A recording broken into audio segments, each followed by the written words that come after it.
Hello, Shlants. Today I feel like talking about an experience I had a few days ago, but I want something to show on the screen, so I'm gonna have this playing. So a few days ago, I was going out to get ice cream, very exciting, and I was going there by bike. I was biking out to a place. Now since then I have gotten the bike fixed, but at the time it wasn't dysfunctional, but it was a bit strange. You know, it was making squeaking sounds. It wasn't doing amazing. So I was biking over to this place, and the first thing that happens is that I didn't know that in the nearby area they didn't allow bikes on the sidewalk. They allow bikes on the sidewalk like everywhere else, not in this area. So I can just go into the bike lane, right? No, of course not, because both bike lanes are under construction. Oh, how convenient. Whatever, that's not a big deal. So I get off the bike, I just walk it over there. Now the much bigger issue is that also at the time, my bike lock was not properly working. So I am playing it a bit dangerously by going out there. If you think you know where the story is going, don't worry, the bike is not getting stolen. Anyways, I'm going out here and there's a bike rack close to the ice cream place. So my plan is, okay, if I go in real quick, I order ice cream, I can get out there, I can watch my bike, make sure it doesn't get stolen. Shouldn't be an issue. That part was fine. Now, first part about the story, which is kind of weird, is that when I'm ordering at this place, you know how they have those little square things that you use to pay the person who's giving you your food? I've seen something that I've not seen on any of these other little payment things. Usually when it comes to tipping, they have a little option, you know, it'll say like no tip 15, 20, 25. This place had no option for no tip. So while you were in front of all the other people in the line, you had to click custom tip and type in 0. Okay, why is that happening? So you have to type in 0.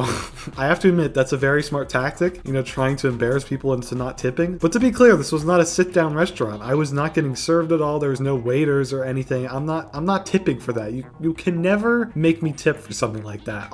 I won't accept it. So I typed in 0. I waited a bit. I got my food, and it was good ice cream for the record. But I didn't realize how like some of it was kind of melting over the cup. It was overflowing a bit. So until it was too late, you know, I didn't get any napkins or anything. So this whole time, imagine I have, you know, kind of sticky fingers, ice cream coming off the sides of the cup. So I go to get on my bike and it works. So I ride off somewhere, and remember, I don't like ride off back home. I just ride off somewhere, and then I get off the bike for a bit. I eat my ice cream. I think everything's fine, right? I go to get back on my bike, and for some reason, the pedals just don't work anymore. They don't work at all.